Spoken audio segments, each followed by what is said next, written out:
Welcome to Quiet Nook, where stories are told slowly and softly, like the sound of water over stones. Tonight's story is not about people, not about cities or memories or names. It is about a river, and sleep, and silence. Sometimes even rivers need to rest, and when they do, they dream. The River That Fell Asleep, Part 1, Before Silence. There was once a river that wound through mountains older than memory, trees taller than stories, and valleys so quiet they seemed carved by breath alone. She had no name, not because no one had ever given her one, but because she had outlived every word ever spoken about her. Names had been whispered, shouted, carved in wood, painted on old maps, and forgotten just as quickly. The river did not care. She flowed with or without names, as rivers do. She began far away, in the shadow of a mountain that had never been climbed. Her waters came from snowmelt, from rain, from underground springs that sighed softly in the cold earth. At first, she was narrow, a thread of silver among moss-covered rocks. But with every bend, every drop, she grew. She gathered strength from the land, from the rain, from other streams that trusted her to carry their stories forward. She moved through dark pine forests where deer came to drink and foxes watched from the underbrush. She passed through meadows filled with swaying grasses that whispered secrets only the wind could understand. And she curled around small villages where children would chase her edge and call her names that were always changing. River Mother, Silver Snake, Night Mirror. The river remembered everything, not like people remember, in flickers and faces, but in depth, in weight. She remembered the way the stones shifted after the earthquake 300 winters ago. She remembered the sound of the first flute, carved by the boy who sat by her bank each morning. She remembered the salt of tears and the laughter of women washing cloth in the early hours before sunrise. The river did not sleep. She didn't need to. Her movement was her breath, her heartbeat, her thought. To flow was to be.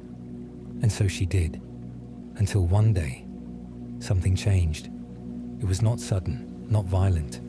There was no drought, no storm, no fallen trees or broken dams. The river simply slowed. The deer noticed first. They came to drink, as they always had, but the current that used to tickle their hooves had dulled to a motionless sheen. The frogs stopped singing. The heron stood confused in shallows that no longer rippled. And then, without warning, the river stopped altogether. Not with a crash, not with a roar, but with a long, gentle exhale. She became still, not dry, not broken, just at rest. And for the first time in her endless life, the river dreamed. Part 2, The First Dream. The stillness spread slowly, like fog rolling over distant hills. Villagers noticed that the mist no longer drifted the way it used to, that the morning birds fell silent as they approached the river's edge. Some thought it was a blessing, a calmness sent by the gods. Others whispered that the river had died, and with her, the memory of everything it carried. But the truth was much simpler and far more mysterious. The river had fallen asleep. No one could see it, but deep beneath the glassy surface, something stirred. Not water, but memory. The kind of memory that doesn't belong to people, or even to time. The river's dream began in darkness, not the heavy kind that presses in on the chest, but the soft dark of closed eyes, of midnight ink spreading across paper. Within that dark, she dreamed of herself, not as she was, but as she had been. Younger, narrower, shy even. She remembered the first time she broke through frozen earth and kissed the daylight, the first stone she touched, the first root that drank from her, She dreamed of rain falling not from clouds, but from stars, of mountain winds that sang without sound, of trees long turned to ash, whose roots still slept beneath her bed. In her dream, time lost shape. She moved forward and backward, sideways and inside out. She was once again the river that carved a home for fish no one had seen in generations. She was the river that rose too high and wept over the land, then pulled herself back with shame. She was the river that held the bodies of war and washed them clean, that listened to the prayers of the lost and carried them all to sea. She saw a girl kneeling by her bank, humming a song only rivers understand. The girl dipped her hands into the water and whispered words that echoed in the dream like wind chimes in fog. The river tried to remember her face, but dreams are made of vapor and fragments. The girl became a crane. The crane became a cloud. The cloud dissolved into snow, and the snow melted into her. For a moment, the river wasn't sure if she was dreaming or being dreamed by something else. The thought didn't frighten her. It calmed her. She was no longer responsible for direction, for movement, for being a path between things. She could just be. Above her, trees leaned closer to one another as if to speak. Roots curled inward, resting beside stones that no longer needed shifting. Even the fish, sensing the hush in the current, slowed their motions and hovered, still but awake, as if listening. In her dream, the river visited places she had never touched. Deserts with no names, hills that sang in low tones, caverns where no light had ever fallen, but where echoes lived like birds. And in each of these places, she felt the same quiet message rising like mist. You may rest. No voice spoke it. No creature formed the thought. It came from the soil, from the breath of moss, from the pulse of sleeping seeds deep underground. You may rest. So she did. And the dream deepened.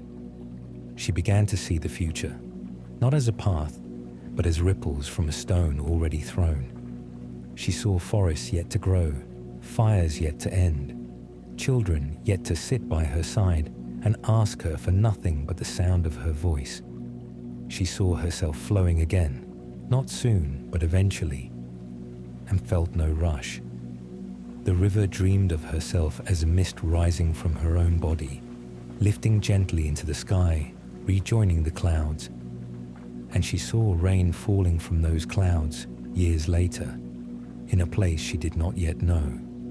In her dream, the rain knew it had once been a river, and the river knew she would someday be rain, and that was enough. Part 3. What the forest heard. Far beyond the sleeping surface of the river, beyond where the fish hovered and the stones dreamed in stillness, the forest listened. It had always listened. Not with ears or leaves or roots, but with a kind of awareness that trees carry, ancient and slow, older than speech, patient as mountains. And now, something had changed. The forest could no longer hear the water moving. No laughter of current brushing against pebbles, no quiet songs of flow slipping around roots. For the first time in many lifetimes, there was only hush.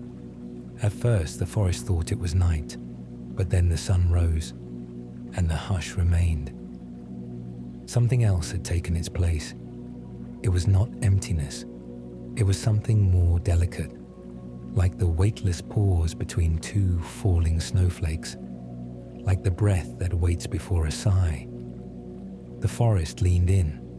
A cypress tree, old enough to remember the river's earliest voice, reached its roots deeper into the softened bank, not to drink, but to listen. Beneath the soil, in the layers where fungus spoke to fungus and stone remembered fire, the cypress heard something it hadn't in centuries. The river was dreaming, not gone, not dried, not broken, just dreaming. And though the trees did not speak as animals do, they shared what they understood. Through the roots, through the wind, through the crackling of bark and the green hush of moss, the message spread. She rests. The bamboo, standing in quiet rhythm by the river's bend, bowed ever so slightly in reply. Their thin trunks tapped gently together, like soft chimes in a temple. The sound echoed not with alarm, but with reverence. Even the stones, those slowest of listeners, felt it. They, who had been shaped by the river for longer than any leaf had fluttered, felt the silence press against their sides and welcomed it. They had known her weight, her push, her dance, and now they felt her absence like the sudden lift of a blanket from sleeping shoulders. The sun passed overhead, tracing golden paths across still water. No dragonflies hovered, no insects hummed. It was as if the entire valley had agreed to pause. Only one creature moved, a small white moth, late in its flight. It fluttered close to the river's edge, circled the reflection of the sky, and landed on the surface without breaking it. The water held it gently, like a hand cupped to protect. And still the river dreamed. She dreamed now not of herself, but of those around her, of the trees that bent to whisper their breath into her currents, of the children who built floating boats of folded paper and waited to see how far they would go, of the deer who crossed at dawn, their hooves marking time. But now, in her sleep, she remembered not their shapes, but their presence, the feeling of them, the energy they left behind, like heat after a fire, like music once the instrument has fallen silent. The forest, in turn, began to mirror her. The crows did not call. The foxes moved in circles, slow and deliberate, never crossing the riverbed. Even the wind, that restless creature, quieted, unsure how to behave without ripples to chase. And in this new kind of stillness, something rare began to take shape, a kind of listening so deep it bordered on reverence. The forest began to remember the way the river once soothed the heat of summer, the way she cradled the moonlight on still nights, the way her voice hummed in the roots of songs older than words. Now, in her absence, those memories floated up, like mist rising from wet stone. The cypress tree, heavy with moss and centuries, exhaled, not in sound, but in release. It let go of a single yellow leaf. The leaf twisted slowly through the air and landed upon the unmoving water, where it drifted not forward but inward, toward the very center of the river's dreaming. The moth, still resting on the surface, folded its wings, and below, the river turned deeper into her sleep. Not a sleep of forgetting, but a sleep of remembering everything all at once, of being not just a river, but a rhythm, not just water, but the memory of what water can carry. And the forest, in its silent communion, stood still beside her, not mourning, not waiting, just being. With her, Part 4, the things that tried to wake her. But not all things welcomed the stillness. Far beyond the forest, where the hills grew thin and the air sharpened with dust, the world continued turning as it always does, unaware of pauses, unmoved by silence. The birds still rose with the sun, the insects buzzed among cracked fields, and far-off towns sent their noise outward like smoke. From one such town came the first ripple, not on the water, for the water did not move, but through the land, through intention. It began with a man. He was not cruel, not careless, simply loud. The kind of man who thought motion was life, and silence meant something was broken. He came down the road leading toward the valley, drawn not by reverence, but by complaint. "The water's not reaching our fields," he said. "The mill wheels have stopped." His voice echoed more than it should have, as though the trees held it too long before letting it go. He stood at the river's edge, where the water no longer whispered against stone, and frowned. "This won't do," he muttered. He tossed a small rock into the stillness, expecting the water to scatter. It didn't. The rock simply slipped beneath the surface with a single perfect circle and vanished. No splash, no sound, no response. He did not feel the watching. Behind the trees, among the ferns and the soft moss carpets, the forest observed, not angrily, not fearfully, but with the patience of things that grow slowly. The man had thrown a rock. The river had not stirred. The message was clear if he had known how to read it, but he did not.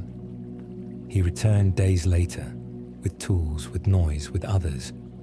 They spoke of trenches, of redirection, of waking the river as if she were lazy, as if water should answer to calendars and crop lines.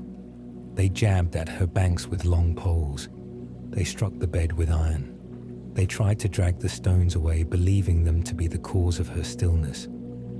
And all the while, the river did not stir, but her dreams began to change. No longer soft and formless, they tightened into loops, into echoing images. She dreamed of ropes, of wheels turning endlessly, of voices demanding flow, not listening for it. She dreamed of fields drained too early, of channels cut into her sides without care. She dreamed of drought. And in this, the first shiver came.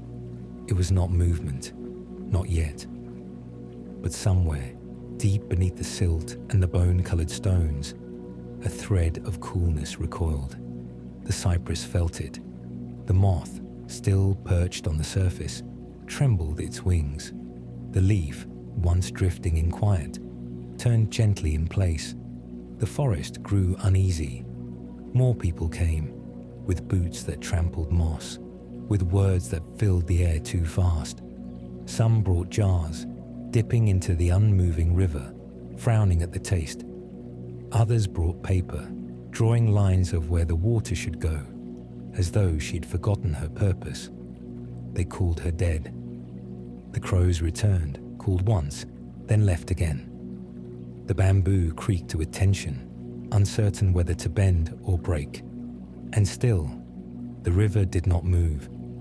But her sleep was no longer restful. She dreamed now of being pulled apart, of being dammed, split, boxed in, of her waters turned into walls, into pressure, into something unnatural. And from deep within that dream, something stirred, not in panic, but in memory. A single drop, ancient and forgotten, resting at the farthest curve of her bed, remembered something older than flow. The voice of a mountain, the cold breath of snow, the silence before the first thaw. That drop whispered not to wake, but to remember who she was. Not a tool, not a servant, a river, living, breathing, whole. The forest heard it. The trees leaned closer, and the wind, at last, returned, not in anger, but as a reminder. It passed over the water without breaking it, a gentle touch, a hush of understanding. And in that moment, the river dreamed again of rain, of falling, of freedom. But she did not wake, not yet, not for men with ropes and tools, not for noise. She would wake when she was ready, and not a moment before. Part 5. The return of the rain. The first rain came quietly. There was no warning, no thunder, no dark sky rolling in like a drum. Just a shift, so subtle, so natural, that the trees noticed before the air did. A single drop fell, then another, and another.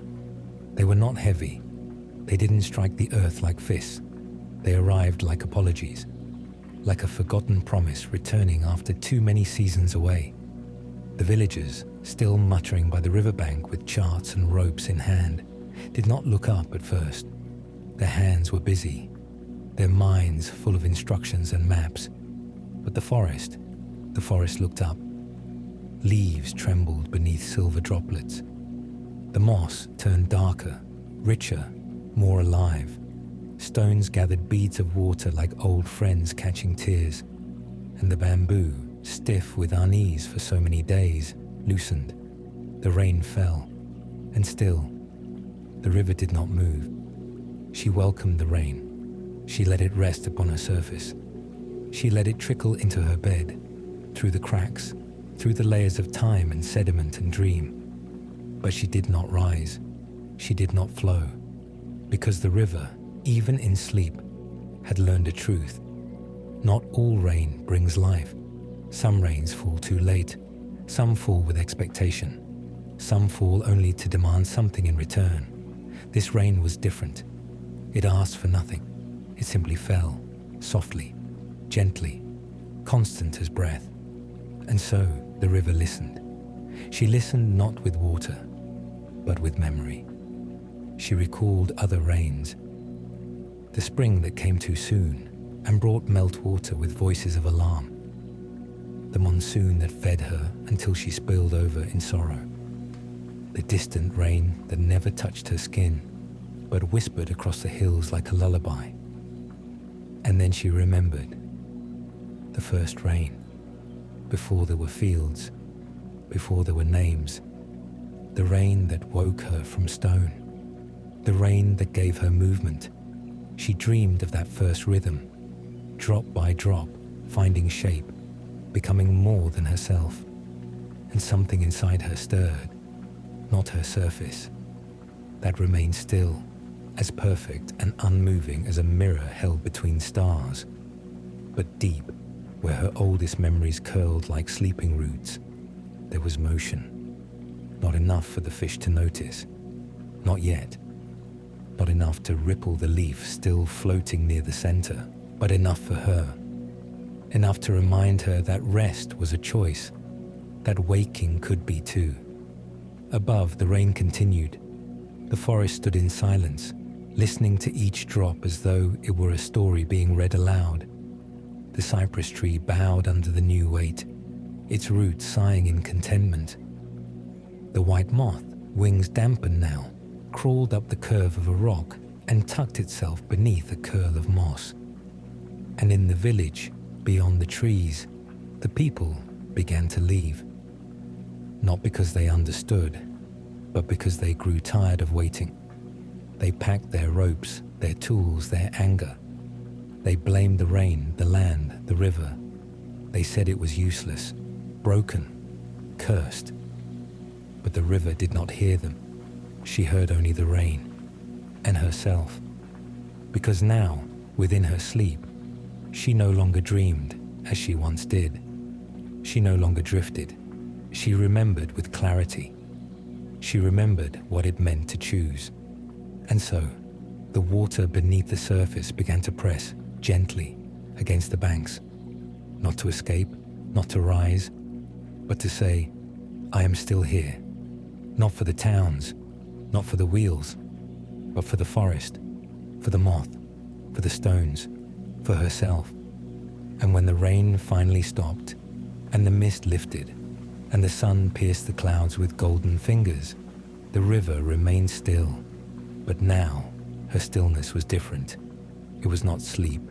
It was attention, a breath held, a silence waiting, not for permission, but for purpose. Part 6. The choice to flow. Morning arrived slowly, not in brightness, but in weight, as if the air itself had settled more softly over the land.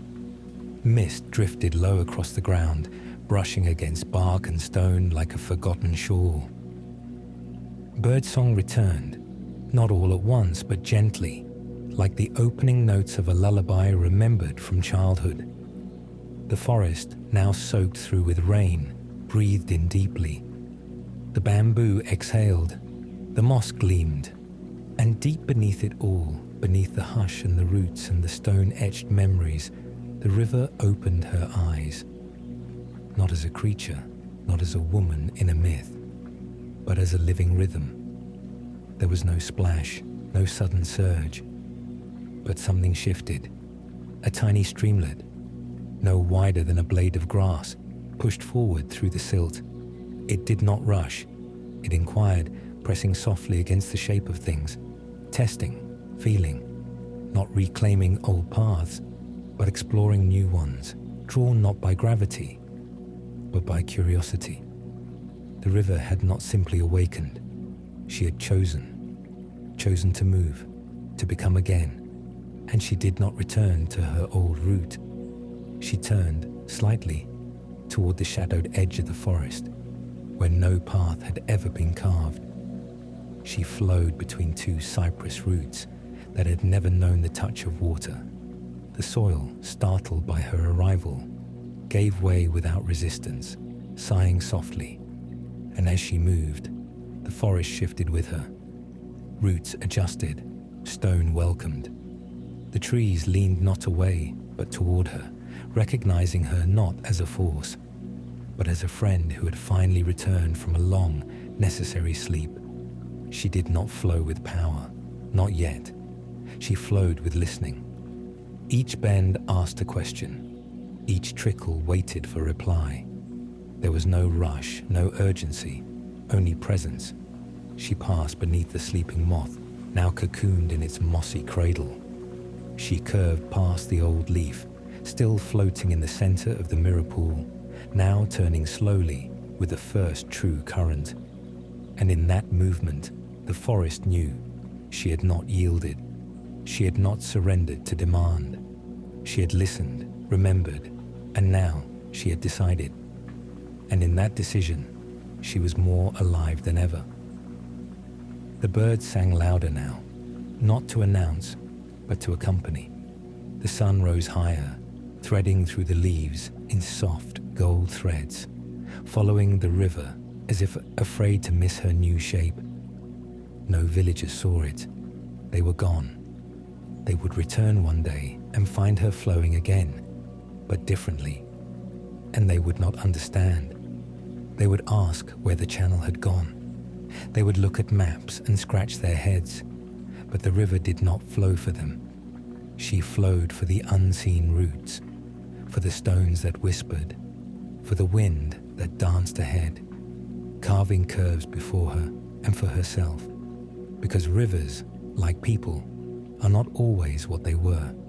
They become, and she was becoming. With every gentle turn, with every push through new earth, she whispered to the world, "I am here, not as I was, but as I choose." And the world listened. Part 7.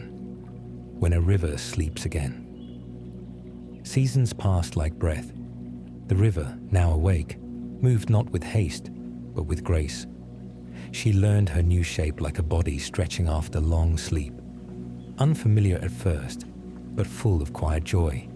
Her waters danced again, but differently, more slowly, more deeply, as though she had remembered something essential in the silence, and now carried it with her in every curve.